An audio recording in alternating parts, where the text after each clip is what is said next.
Iran supreme leader ఖమేనీకి big shock అని చెప్పాలి. ఇరాన్పై ఖమేనీ పట్టు కోల్పోతున్నారా అంటే అవునని అనిపిస్తుంది. 15 రోజులుగా ఇరాన్ అట్టుడుకుతోంది. తమకు ఖమేనీ పాలన వద్దంటూ తీవ్ర స్థాయికి చేరింది ప్రజల తిరుగుబాటు. దేశవ్యాప్తంగా ఆందోళనలు కొనసాగుతున్నాయి.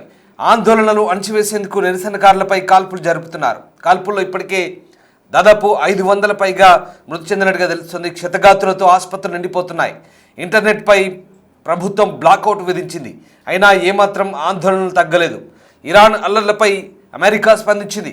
నిరసనకారులను ఇరాన్ చంపాలని చూస్తే అమెరికా ఏ క్షణమైనా దాడి చేయాల్సి వస్తుందంటూ ట్రంప్ హెచ్చరించారు. ఒకవేళ ఇరాన్ న్యూక్లియర్ ప్లాంట్లను తిరిగి నిర్మిస్తే పేల్చివేస్తామంటూ కూడా హెచ్చరించారు. ట్రంప్ హెచ్చరికలపై ఇరాన్ తీవ్రంగా స్పందించింది. ట్రంప్ బెదిరింపులకు భయపడమంటోంది. అంతే ధీటుగా స్పందించింది ఇరాన్. తమ దేశ పరిస్థితులపై అమెరికా ఇన్వాల్వ్ అయితే తాము అమెరికా ఎయిర్ బేస్ను టార్గెట్ చేయడంతో పాటు ఇజ్రాయెల్పై కూడా దాడులకు సిద్ధమంటూ ఇరాన్ హెచ్చరిస్తోంది. ఈ నేపథ్యంలో ప్రస్తుతం పశ్చిమాసియా మళ్ళీ అట్టడుగుతోంది. ఇరాన్లో డిసెంబర్ 28 నుంచి ప్రభుత్వ వ్యతిరేక ఆందోళనలు ఉధృతమయ్యాయి. పెరిగిన అవినీతి, ద్రవ్యోల్బణం, నిత్యావసర సరుకుల ధర, అవినీతితో ప్రజలు మతాధికారుల పాలన వ్యతిరేకిస్తున్నారు. ఖమేనీ పాలనను అంతమొందించాలంటూ వీధులపైకి వచ్చి లక్షలాది మంది నిరసన తెలియజేస్తున్నారు. అంతేకాదు ఇక ఇరాన్ యువత మత ఛాందసవాద పాలకుల నుంచి బయటపడాలంటూ పిలుపునిస్తూ పెద్ద ఎత్తున అల్లర్లకు ఆందోళనకు దిగుతున్న పరిస్థితి కనబడుతోంది. ఎక్కడ చూసినా పెద్ద ఎత్తున నిరసనలు, ఆందోళనలు. ఈ ఆందోళనలు, నిరసనలు అణచివేసేందుకు ఇరాన్ ఖమేనీ ప్రభుత్వం వారిపై దాడులకు తెగబడుతోంది. అంతేకాదు ఇక పెద్ద ఎత్తున తలలపై కళ్ళలో కాల్చమంటూ ఆదేశాలు కూడా జారీ చేసినట్టుగా తెలుస్తుంది. ఈ నేపథ్యం దాదాపు ఒక టెహరాన్లోనే వందలాది మంది కాల్పులకు బలైనట్టుగా తెలుస్తుంది. అయితే ఈ విషయాలేవి బయట ప్రపంచానికి తెలియకుండా ఇరాన్ పూర్తిగా అక్కడ బ్లాకౌట్ పాటిస్తోంది. ఇంటర్నెట్ నిషేధించింది, విద్యుత్ నిలిపేసింది, ఆందోళనలు అణచివేస్తోంది. అక్కడ ఏం జరుగుతున్నా బయట ప్రపంచానికి తెలియకుండా జాగ్రత్త పడుతోంది. అయితే వందలాది మంది ఇప్పటికే మృత్యువాత పడ్డట్టు తెలుస్తోంది. ఆసుపత్రులన్నీ నిండిపోయినట్టుగా తెలుస్తుంది. ఇరాన్తో పాటు ఇరాన్లోని టెహ్రాన్, రాజధాని టెహ్రాన్తో పాటు సిరాజ్ నగరాలు ఇదే పరిస్థితి. ప్రధాన ఆసుపత్రులన్నీ కూడా పూర్తిగా నిండిపోయినట్టుగా సమాచారం. మీరు చూస్తున్నారు, ఇరాన్ మత పాలకుల జెండాను పీకివేసి అక్కడ యువత ఈ రకంగా మళ్ళీ పాత ఇరాన్ 1979కి ముందున్న షా కాలం నాటి ఇరాన్ అంటే రాజుల పాలనకు సంబంధించినటువంటి ఇరాన్ జెండాను ఏ రకంగా ఎగరవేస్తున్నారు చూడొచ్చు. 1979కి ముందు ఇరాన్ చాలా స్వేచ్ఛా వాయువులు పీల్చుకునే ప్రాంతంగా ఉండేది. ఒక రకంగా ఇరాన్ పశ్చిమాసియాలో పాశ్చాత్య పోకడలు కలిగిన పర్షియన్ దేశం. అది చాలా స్వేచ్ఛగా ఉండేవారు ప్రజలంతా కూడా. వాళ్ళకు నచ్చిన బట్టలు వేసుకొని లేదా నచ్చిన విధంగా ఉండేవాళ్ళు. కానీ 1979 తర్వాత ఎప్పుడైతే ఇస్లామిక్ రెవల్యూషన్ వచ్చిందో దాంతో ఇస్లామిక్ రిపబ్లిక్ ఆఫ్ ఇరాన్గా మార్చి ఇమాం ఖోమెనీ అలాగే ఆయన వారసులు అప్పటి నుంచి దశాబ్దాల కాలంగా పరిపాలిస్తూ మత ఛాందసవాదులుగా ముద్రపడి కఠినమైన ఆంక్షలు విధిస్తూ ప్రజలను ఒక రకంగా భయాందోళనకు గురి చేస్తూ, హింసకు, ఒత్తిడికి గురి చేస్తూ పరిపాలిస్తున్నారు. దీంతో ప్రజల తిరుగుబాటు మొదలైందని చెప్పాలి. ఇప్పుడు 1979కి ముందున్నటువంటి చివరి రాజు షా ఎవరైతే ఉన్నారో ఆయన కుమారుడు రెజా పహ్లావి కూడా అమెరికా ప్రవాసం నుంచి తిరిగి వస్తానంటున్నారు. ప్రజలను తిరుగుబాటుకు ప్రోత్సహిస్తూ ఇప్పటి మతాధికారుల పాలనపై మరింత తిరుగుబాటుకు సిద్ధం కావాలంటూ ఆయన అమెరికా నుంచి పిలుపునిస్తారు. మరోవైపు అమెరికా నిరసనకారులకు, ఆందోళనకారులకు మద్దతు తెలుపుతోంది. వాళ్ళ స్వేచ్ఛా స్వాతంత్ర్యం కోసం పోరాడుతున్నారని, వాళ్ళను ఇబ్బంది పెట్టినా, హింసించినా ఇరాన్ ప్రభుత్వంపై దాడులు చేస్తామంటూ అమెరికా హెచ్చరిస్తోంది. అయితే మరోవైపు అమెరికా హెచ్చరికలను ఇరాన్లోని ఖమేనీ ప్రభుత్వం తీవ్రంగా పరిగణించింది. పార్లమెంట్ అత్యవసరంగా సమావేశమై ఇరాన్, ఇజ్రాయెల్ అమెరికాలపై దాడులకు తాము కూడా సిద్ధమంటూ ప్రకటించింది. ఒకవేళ తమపై దాడి చేస్తే అమెరికా ఎయిర్ బేస్లను, ఇజ్రాయెల్ ప్రావిన్స్లను టార్గెట్ చేసుకుంటామని చెప్తోంది. మరోవైపు మీరు ఆ దృశ్యాలు చూడొచ్చు. ఇరాన్లోని యువత ఇమామ్ ఖొమైనీ పోస్టర్లను కాల్చివేసి దాంతో సిగరెట్లు కాల్చుకుంటున్నారు ఇరాన్ యువత. ఒకసారి ఆ దృశ్యాలు చూడొచ్చు. ఇది ప్రస్తుత పరిస్థితి. ఎంత వ్యతిరేకత ఉందో ఇరాన్ మతాధికారుల పాలనలో, ప్రజలు ఎంత విసిగిపోయారో ప్రస్తుతం మనకు ఆ దృశ్యాలు అద్దం పడుతున్నాయి. పూర్తిగా మత ఛాందసవాదంతో కూడిన పరిపాలన, చాలా దారుణమైన ఒత్తిడి, నిర్బంధం, హింస. దీంతో ప్రజలంతా కూడా తిరుగుబాటు చేస్తున్నారు. అంతేకాదు పూర్తిగా కరెన్సీ పతనమైంది. ఇరాన్ రియాల్ పూర్తిగా పతనమైంది. అమెరికా డాలర్తో పోలిస్తే 14 మిలియన్లు, అంటే దాదాపు ఒక రియాల్ విలువ 14 లక్షల, ఒక డాలర్తో పోలిస్తే 14 లక్షల ఇరాన్ రియాల్స్. ఎంత దారుణంగా పడిపోయిందో మనం చూడొచ్చు. దీంతో పూర్తిగా పతనావస్థకు చేరుకుంది. నిత్యావసర ధరలు అమాంతం పెరిగిపోయాయి. అవినీతి పాలన, అలాగే ఓవైపు మత ఛాందసవాదుల వేధింపులు, ఇవన్నీ తట్టుకోలేక ఇరాన్ యువత, ఇరాన్ ప్రజలు రోడ్లపైకి వస్తున్నారు. టెహ్రాన్, రాజధాని టెహ్రాన్, అలాగే మరొక ప్రధాన నగరమైన షిరాజ్, ఈ ఏరియాల్లో భారీగా నిరసనలు వెల్లువెత్తున్నాయి. దాదాపు 59 పైగా నగరాల్లో ఇరాన్ వ్యాప్తంగా ఎక్కడికక్కడ రోడ్లపైకి జనాలు వస్తున్నారు. భారీగా గుమిగూడి నిరసన తెలుపుతున్నారు.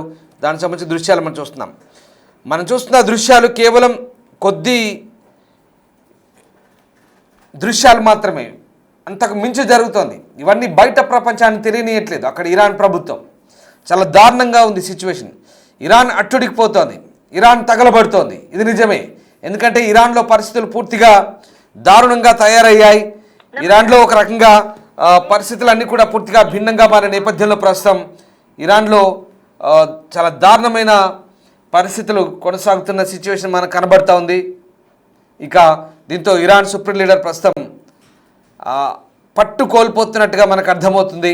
డిసెంబర్ 28 నుంచి ఈ ప్రాంతం అంతా కూడా అట్టుడుకుతున్న నేపథ్యంలో ప్రస్తుతం ఈ సిచ్యువేషన్ అంతా కూడా మనకు కళ్ళ కట్టినట్టుగా కనిపిస్తుంది. కొన్ని వీడియోలు మాత్రమే బయటకు వస్తున్నాయి. ఇక తీవ్ర సంక్షోభం ఎదుర్కొంటుంది. నిత్యావసర వస్తువుల ధరలు, ఆహార పదార్థాల ధరలు ఆకాశాన్ని అంటాయి. ద్రవ్యోల్బణం అయితే 50% పెరిగింది. సామాన్యులు బ్రతకడమే కష్టంగా మారింది ఇరాన్లో. ఇక ప్రస్తుతం ఇరాన్ ప్రభుత్వ వ్యతిరేక ఆందోళనలు తారాస్థాయికి చేరుకున్న నేపథ్యంలో వాటిని అణచివేసేందుకు ఇంటర్నెట్ విద్యుత్ సరఫరాలను అక్కడ ప్రభుత్వం నిలిపేసి ఉక్కుపాదం మోపుతున్నప్పటికీ ప్రజలు ఎక్కడా వెనక్కి తగ్గడం లేదు. టెహ్రాన్ వీధుల్లో జనం పోటెత్తడంతో పరిస్థితి ఉద్రిక్తంగా మారింది. ఒకసారి ఆ దృశ్యాలు చూద్దాం.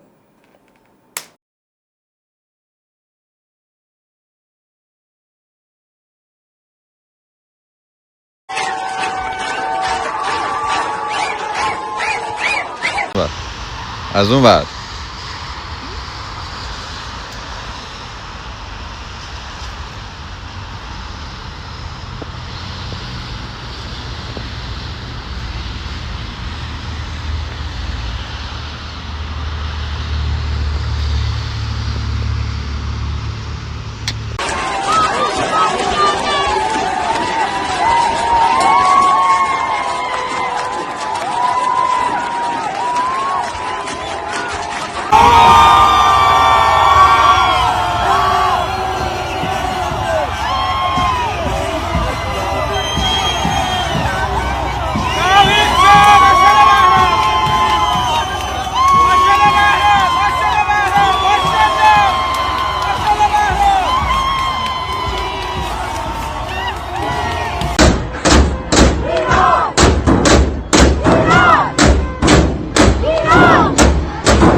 టెహ్రాన్కే పరిమితం కాలేదు. రష్ట్, తబ్రీజ్, షిరాజ్, టెహ్రాన్ ఇలా అనేక ప్రధాన నగరాల్లో ఇరాన్ అంతా కూడా అట్టుడికిపోతుంది. అయితే ఇవన్నీ కూడా దేవునికి వ్యతిరేక ఆందోళనలు. వాళ్ళందరికీ ఉరిశిక్షలు వేస్తామంటూ అక్కడ అటార్నీ చెప్తున్నాడు. చూడండి వీళ్ళ మత ఛాందసవాద స్టేట్మెంట్లు. ఇది 2026 ఇంకా ఇలాంటి మత ఛాందసవాద వ్యాఖ్యలతో పిచ్చి ప్రేలాపనలతో దేశాలను పరిపాలిస్తామంటే ప్రజలు చూస్తూ ఊరుకోరు. ఆ నిర్బంధాన్ని ఎవడు సహించడు. కాలం మారుతోంది. ఒకప్పటి మత ఛాందసవాద పరిస్థితులను ఇవాళ తాలిబన్లే పూర్తిగా మారిపోయారు. ఇరాన్ పాలకులకు ఏం రోగం వచ్చిందో అర్థం కాని పరిస్థితి. ఇంకా దారుణం, హిజాబ్ కనుక తీసేస్తే కొట్టి చంపితే ఆ దేశంలో 2022లో ఎంత అల్లర్లు చెలరేగాయో మీకు తెలిసిందే. ఈ మత ఛాందసవాదంతోనే చేతులారా ఆ దేశాలను నాశనం చేసుకుంటున్నారు. పిచ్చి నిబంధనలు, పిచ్చి రూల్స్. ప్రపంచం మారుతోంది కానీ వీళ్ళు మారట్లేదు. ప్రజల్ని హింసిస్తూ పాలన చేద్దామంటే ప్రజలు చూస్తూ ఊరుకోరు. ఇదిగో ప్రస్తుతం ఇలాంటి పరిస్థితి ఉంది ఇరాన్లో. అందుకే ఇతర దేశాలు జోక్యం చేసుకుంటున్నాయి. ఇప్పుడు అమెరికా కలిసి వస్తుంది. ఇరాన్లో ఆయిల్ నిల్వలు ఉన్నాయి. ఇరాన్ ఆయిల్ నిల్వలు ఉన్నాయి కాబట్టి ఇరాన్ను కట్టడి చేస్తే ఖచ్చితంగా దారికి వస్తారంటూ అమెరికా తన సొంత ప్రయోజనాలు కూడా ఆలోచించుకుంటుంది. ఇక్కడే ఇతర దేశాలకు అవకాశం ఇచ్చినట్టు అవుతుంది.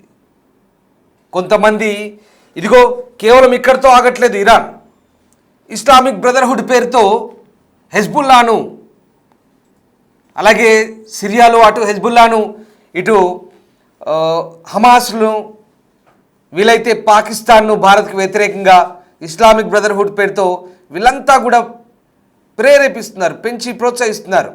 టర్కీ వీళ్ళు కలిసి పిచ్చి ప్రేలాపనలు. ఈ మత ఛాందసవాదంతోనే పూర్తిగా దేశాలన్నీ నాశనం చేసుకుంటున్నారు. ఇవాళ పశ్చిమాసియా అంతా కూడా పూర్తిగా అట్టడుగుతుంది. మీరు సౌదీ తీసుకోండి, దుబాయ్ తీసుకోండి, అభివృద్ధి వైపు పయనిస్తున్నారు. అలాగని వాళ్ళ నిబంధనలు వాళ్ళకు ఉన్నాయి. చాలా పకడ్బందీగా పరిపాలించుకుంటున్నారు, స్వేచ్ఛ వాణిజ్యం చేసుకుంటున్నారు, స్వతంత్రంగా ఉంటున్నారు, చాలా డిసిప్లిన్గా ఉంటున్నారు. కానీ వీళ్ళ దగ్గర ఉన్న పిచ్చి నిబంధనలు అక్కడ లేవు. చాలా దారుణంగా వ్యవహరిస్తున్నారు. అందుకే ఏ దేశమైనా పిల్లిని కూడా గదిలో బంధిస్తే పులవుతుందంటారు. అదే జరుగుతోంది ఇరాన్లో. పూర్తిగా అక్కడి ప్రజలు తిరగబడుతున్నారు. ఖొమైనీ వారసుల పాలనకు వ్యతిరేకంగా 79లో ఎప్పుడైతే ఇస్లామిక్ రెవల్యూషన్ స్టార్ట్ అయిందో అప్పటి నుంచి వీళ్ళ అరాచకాలకు, వీళ్ళ అనుచరుల పరిపాలకుల దౌర్జన్యాలకు అంతే లేకుండా పోయింది. దీంతో ప్రజలు తిరగబడుతున్నారు. ఇప్పుడు 79 ముందు ఉన్నటువంటి షా కాలం ఏదైతే ఉందో, రాజుల కాలాన్ని తిరిగి తీసుకురావాలనుకుంటారు. అప్పటి ఏదైతే ప్రభుత్వాలు ఉన్నాయో ఆ కాలాన్ని మళ్ళీ తిరిగి తీసుకురావాలంటే ఇప్పుడు కోరుతున్నారు. అందుకే రజా పహ్లావి తాను మళ్ళీ తిరిగి వస్తానంటూ అమెరికా నుంచి స్టేట్మెంట్లు ఇస్తున్నాడు. ఇది ప్రస్తుతం ఇరాన్లో ఉన్న పరిస్థితి. అయితే మరోవైపు మేకపోతు గాంభీర్యాన్ని ప్రదర్శిస్తుంది ఇరాన్. అమెరికా కనుక దాడి చేస్తే అమెరికా బేస్లను టార్గెట్ చేస్తాం, ఇజ్రాయెల్ టార్గెట్ చేస్తామంటోంది. కానీ అక్కడ ప్రజల మద్దతే లేదు. అది మాత్రం గమనించారు. చూడండి ఎంత దారుణంగా ఉందో. విద్యుత్ నిలిపేశారు, ఇంటర్నెట్ నిలిపేశారు, పూర్తిగా అంధకారంలో మగ్గుతోంది, అట్టడుగుతోంది. అయినప్పటికీ కూడా ప్రజలు ఎక్కడ ప్రస్తుతం తగ్గట్లేదనే మనకు అర్థమవుతుంది. ఈ రకంగా 2022 నాటి మహాసామిని ఉద్యమం తర్వాత మళ్ళీ దేశంలో అతిపెద్ద ఆందోళన ఇవనే చెప్పవచ్చు. సో ఆ రకంగా ప్రస్తుతం చేజారిపోతుంది. కానీ ఇప్పుడు ఎంతున్న తాజా సమాచారం ప్రకారం ఇక ఇరాన్పై దాడికి యుఎస్ సిద్ధమవుతున్నట్టుగా తెలుస్తుంది. అమెరికా జోక్య నేపథ్యంలో మరోవైపు ఇజ్రాయెల్ కూడా అలర్ట్ అయింది. ప్రభుత్వానికి వ్యతిరేకంగా ఇరాన్లో నిరసనలు తీవ్రమవుతున్న వేళ ఇప్పుడిక ఆ దేశ రాజధాని తెహ్రాన్తో పాటు దేశవ్యాప్తంగా సుప్రీం లీడర్ అయతుల్లా అలీ ఖొమైనీకి వ్యతిరేకంగా ప్రజలు చేస్తున్న నిరసనలకు మద్దతుగా అమెరికా అధ్యక్షుడు ట్రంప్ ఇప్పుడు ఇక రంగంలోకి దిగే అవకాశం కనిపిస్తుంది. ప్రస్తుతం ఇరాన్పై దాడి చేసి ఇరాన్ పాలకులను గద్దెదించే అవకాశమే కనిపిస్తుంది. మొత్తం మీద ఏదేమైనా ప్రస్తుతం ఇరాన్లో పరిస్థితి అస్సలు బాగాలేదు. అక్కడ ఉన్నటువంటి వివిధ దేశాల ప్రజలు కూడా తిరిగి వచ్చేందుకు అక్కడ ఉన్నటువంటి ఇతర దేశాల రాయబార కార్యాలయం నుంచి కూడా ఇప్పటికే హెచ్చరికలు జారీ అవుతున్నట్టుగా తెలుస్తోంది. మొత్తం మీద ఇరాన్ పార్లమెంట్ హై అలర్ట్ అయి ఇటు ట్రంప్పై ఏదో తాము కూడా దాడులు చేస్తామంటూ స్టేట్మెంట్లు ఇచ్చినప్పటికీ ప్రస్తుతం అయితే సిచ్యువేషన్ అట్లా లేదని కనిపిస్తుంది మనకు. సో మొత్తం మీద సిచ్యువేషన్ చేయి దాటిపోతుంది. పూర్తిగా తమ వైపు దృష్టి పెట్టిన మాపి మీది మీరు చూసుకోండి అంటూ ట్రంప్కు ఇరాన్ హెచ్చరిస్తున్నప్పటికీ కూడా ఎక్కడా ట్రంప్ తగ్గినట్టు కనిపించట్లేదు. సో మొత్తం మీద ప్రస్తుతానికైతే ఆ దేశం పట్టు తప్పిపోతుంది. ఇక ఈ దృశ్యాలు ప్రస్తుతం మనకు ప్రత్యక్ష ఉదాహరణగా కనిపిస్తున్నాయి. సో ఓవరాల్గా పరిస్థితి చేయి దాటిపోతుంది. ఒకప్పటి ఇరాన్లా ఇప్పుడు లేదు. ఇరాన్లో ప్రజలు పూర్తిగా మారాలనుకుంటున్నారు, నిర్బంధం నుంచి బయటపడాలనుకుంటున్నారు, మత ఛాందసవాద పాలన నుంచి స్వేచ్ఛ వాయువులు కోరుకుంటున్నారు. సో ఇప్పుడున్న కాలానుగుణంగా పరిస్థితులకు అనుగుణంగా ఇరాన్ ప్రజలు స్వేచ్ఛగా మారాలనుకుంటున్నారు, మార్పు కోరుతున్నారు. అందుకే వీధుల్లోకి వస్తున్నారు. చూడాలి మరి ఎలాంటి పరిస్థితులు దారితీస్తాయి. అమెరికా జోక్యం చేసుకొని అయతుల్లా అలీ ఖొమైనీని గద్దె దించి ఇతర పాలకులను ఆ గద్దెపై కూర్చోబెడతారా? ఇరాన్ పాలకులకు పరాభవం తప్పదా? ఏం జరగబోతోంది? ముందు కాలమే నిర్ణయించబోతోంది.